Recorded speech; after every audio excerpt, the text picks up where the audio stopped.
Jantar മന്ദറിലെ junior ഗുസ്തി താരങ്ങളുടെ പ്രതിഷേധത്തിൽ ഉറപ്പുമായി അഡ്ഹോക് കമ്മിറ്റി താരങ്ങളോട് പരിശീലനം തുടരാൻ നിർദ്ദേശം നൽകിയ കമ്മിറ്റി ഗ്വാളിയോറിലെ മത്സരങ്ങൾ നടത്തുമെന്നും അറിയിച്ചു. അടുത്ത മാസം മുതൽ മത്സരങ്ങൾ സംഘടിപ്പിക്കും.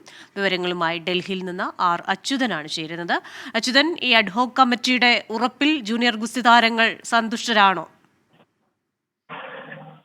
ക്രിസ്റ്റിന, ഇന്നലെയാണ് ജന്തർ മന്ദറിൽ ജൂനിയർ ഗുസ്തി താരങ്ങൾ അവിടെ മത്സരങ്ങൾ തടസ്സപ്പെട്ടു എന്ന് ഉയർത്തിക്കാട്ടിക്കൊണ്ട് ഒപ്പം തന്നെ ഈ പ്രതിഷേധിച്ച ഗുസ്തി താരങ്ങളുടെ പ്ലക്കാർഡുകൾ ഉയർത്തി സാക്ഷി മാലിക്കിന്റെയും അതുപോലെ തന്നെ വിനേഷ് ഫോഗട്ടിന്റെയും ഉയർത്തി ഇവർ ഈ മത്സരങ്ങൾക്ക് എതിരായി ഇവരുടെ പ്രതിഷേധങ്ങൾ മാറുന്നു എന്നെല്ലാം കാട്ടി പ്രതിഷേധിച്ചത്. ഒപ്പം തന്നെ ബ്രിജ്ഭൂഷണെ കാണാനുള്ള ശ്രമങ്ങൾ ഇന്നലെ ജൂനിയർ ഗുസ്തി താരങ്ങൾ നടത്തിയിരുന്നു. ഇതിന് പിന്നാലെയാണ് ഇപ്പോൾ അഡ്ഹോക് കമ്മിറ്റിയുടെ ഉറപ്പ് ഈ വിഷയത്തിൽ വന്നിരിക്കുന്നത്. കാരണം WFAയുടെ പുതിയ ഭരണസമിതിയെ കായിക മന്ത്രാലയം സസ്പെൻഡ് ചെയ്തിരുന്നു. തുടർന്ന് ഇതിന്റെ മറ്റ് പ്രവർത്തനങ്ങൾക്കായിട്ടാണ് Indian Olympic association ad hoc committee രൂപീകരിച്ചത്.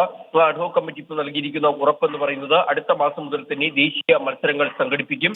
മധ്യപ്രദേശ് ഗ്വാളിയോറിലെ മത്സരങ്ങൾ ഉടൻ നടത്തുമെന്നും ജൂനിയർ താരങ്ങൾ പരിശീലനം തുടരാനുമുള്ള നിർദ്ദേശമാണ് അഡ്ഹോക് കമ്മിറ്റിയുടെ ഭാഗത്തുനിന്ന് ഉണ്ടായിരിക്കുന്നത്. എന്തായാലും മത്സരങ്ങളിൽ കടക്കാനുള്ള എല്ലാ പ്രവർത്തനങ്ങളും അത് ഉടൻ തന്നെ ആരംഭിക്കുമെന്നുള്ളതാണ് അഡ്ഹോക് കമ്മിറ്റി താരങ്ങൾക്ക് ഈ നിമിഷത്തിൽ നൽകിയിരിക്കുന്ന ഉറപ്പ്. കൃഷ്ണ, ശരി, ഡൽഹിയിൽ നിന്ന് വിശദാംശങ്ങൾ നൽകുകയായിരുന്നു ആർ അച്യുതൻ.